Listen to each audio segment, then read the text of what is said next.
Welcome back to another edition of Cannabis in Canada with Jason Wilcox. Today, I picked up this story and I just had to bring it to our viewers. We just had to pick this up. Someone out of Manitoba, Stephen Stairs, who I've worked with going back, I guess, at least a year and a half now. I've had an opportunity to work with him on the internet.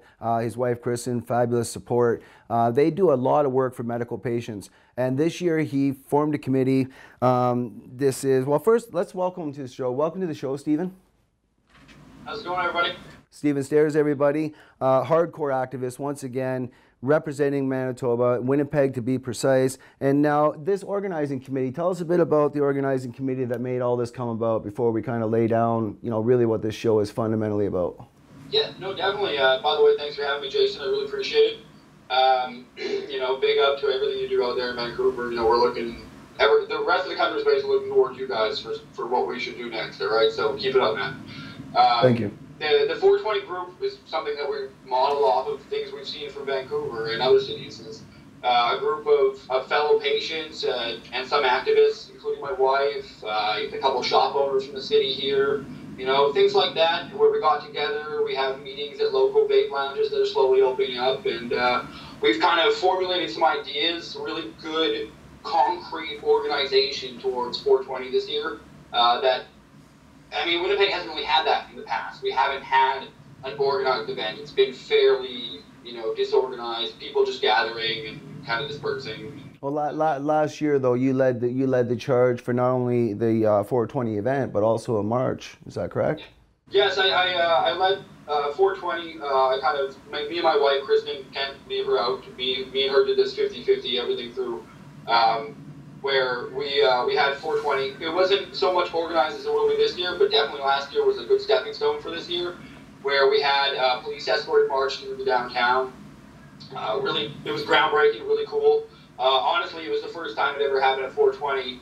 It wasn't the first time it had ever happened in the city, because in March of the same year last year, we had the same kind of march through the downtown. However, it was in regards to some raids and arrests that had happened to some head shop owners and some patients in Winnipeg and the surrounding area that we as a collective group got together and basically said, no, this isn't happening. There's no reason for this. We're not going to take it. And eventually the city listened and charges were dropped. People were, let go of things. It was great. It was good results.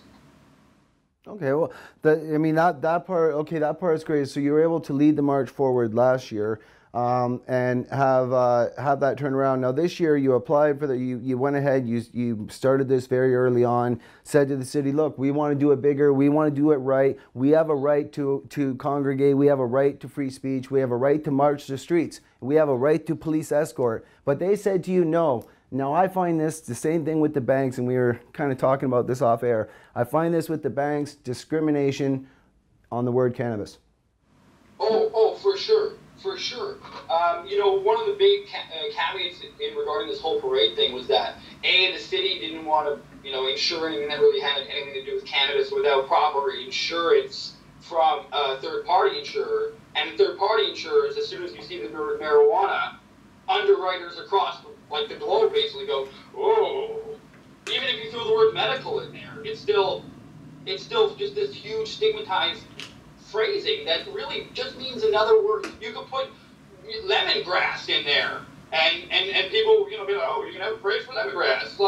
It's absurd that marijuana feels so much stigmatism, and it bugs the hell out of me. And that's part of the reason why we're marching and fought so hard for it. Yep.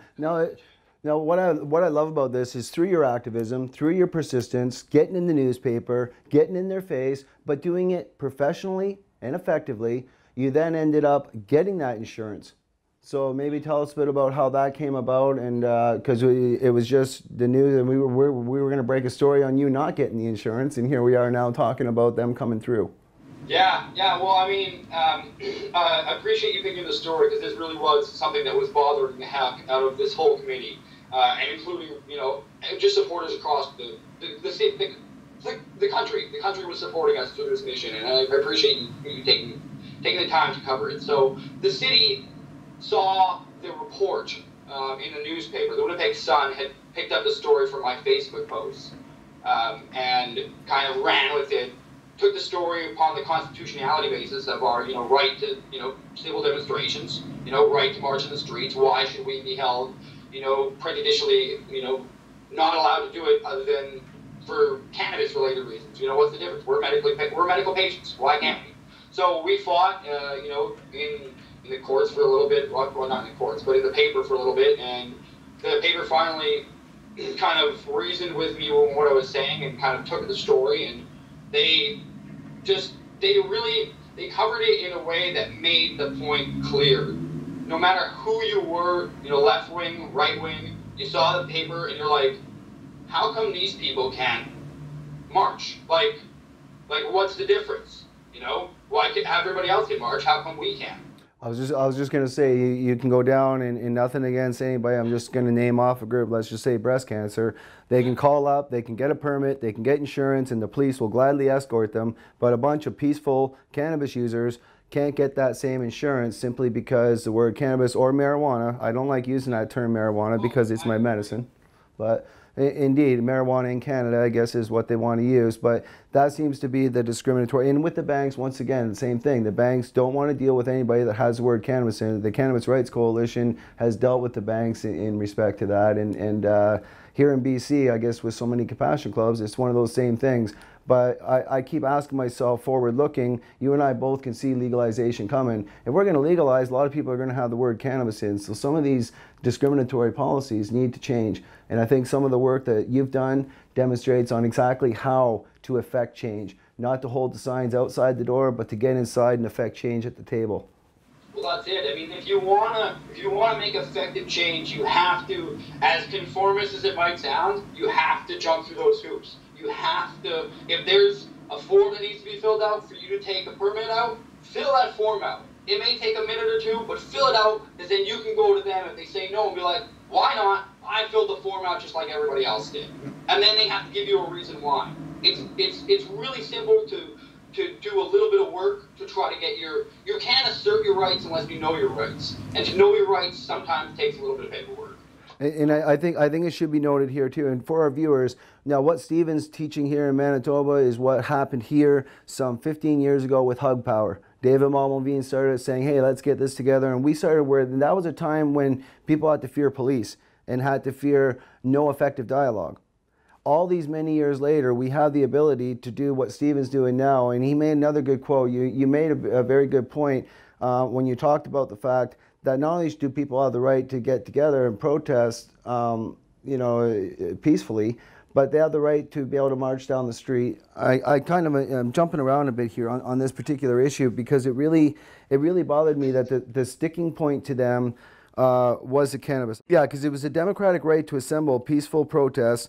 And it seemed like it was that democratic right to then come in and say, no, see, at one time we had to fear, this is where I'm going back to David Malmovine, who taught us hug power. Let's just hug together, and then they have to arrest so many people that it makes it burdensome to the city. So that's passive civil disobedience. You and I are, warriors in that respect, understanding exactly what that means. And we do that when we need to.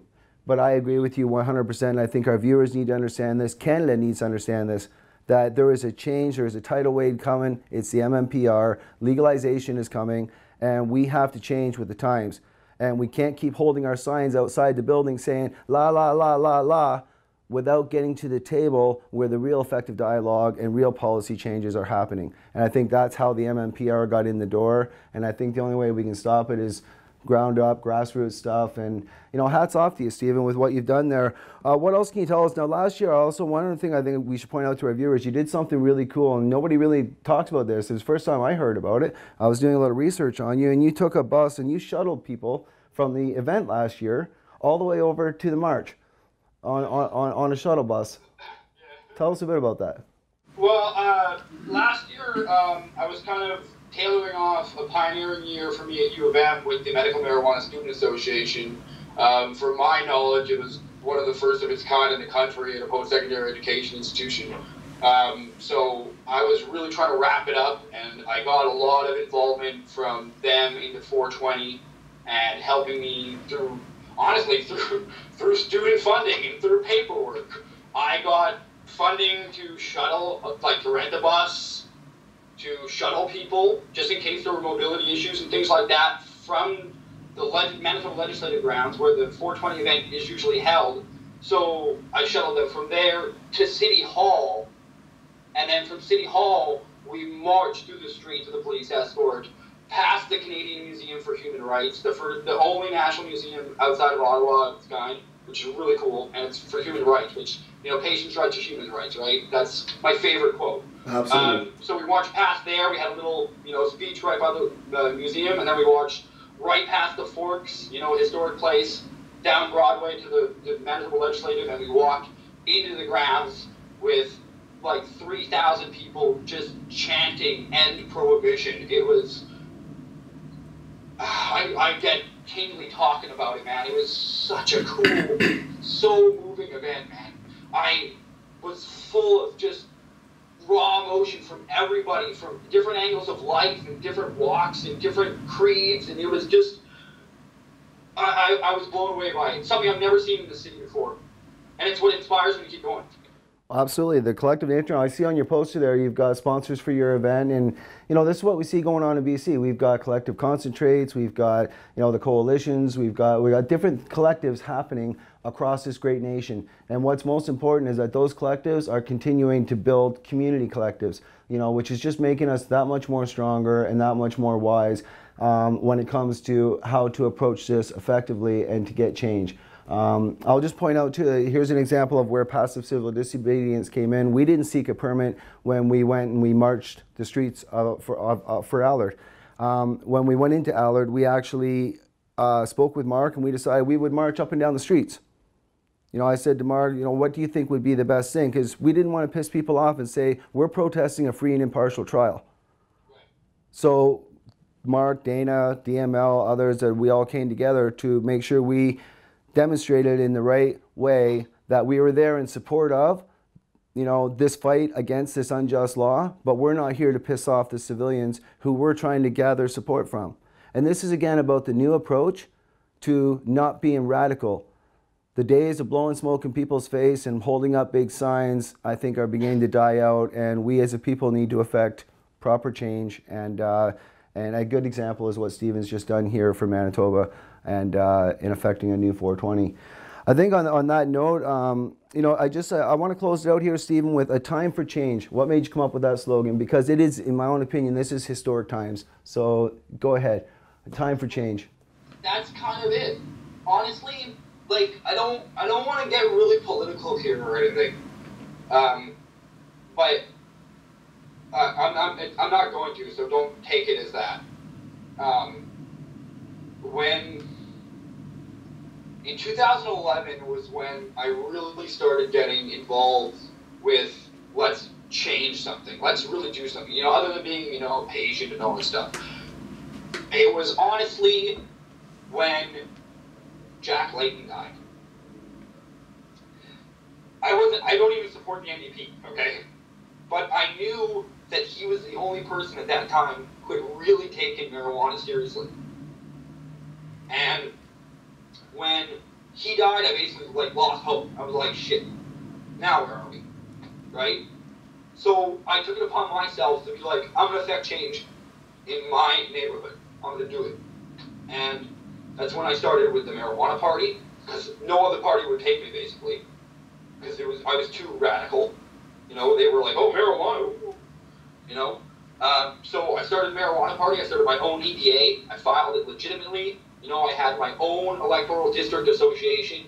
I was politically inclined to do basically anything that our Civil Liberties Act allows us to do politically. So it was a great, podium for speaking at some public events where they basically couldn't say no to me because I'm like, well, it's political, you have to, right? Anyway. So when I started getting behind the 420 event, when I was frustrated that nothing was going on and we could be taking such an opportunity here to really affect change, I thought, what the hell is 424 then? It's a time for change. And I slapped it on bumper stickers kind of thing, and I ran with it. And as far as I'm concerned, 420 will always be a time for change. When pot becomes legal, there will always be a fight we have to fight. Where we can do it, much we can grow. Until we get all those things sorted out, 420 will always be a time for change for me. And after that, let's move on to something else that we need to change. Very well said, man. Stephen Stairs, everybody. Once again, Stephen, thank you for coming on Cannabis in Canada and sharing this with you. To all you young activists out there that are coming up, pay attention to what's going on, because what Stephen has demonstrated is how to effect change, because activists aren't measured by talk, they're measured by action and results. This is Jason Wilcox, and we'll see you in the next movie. Cheers.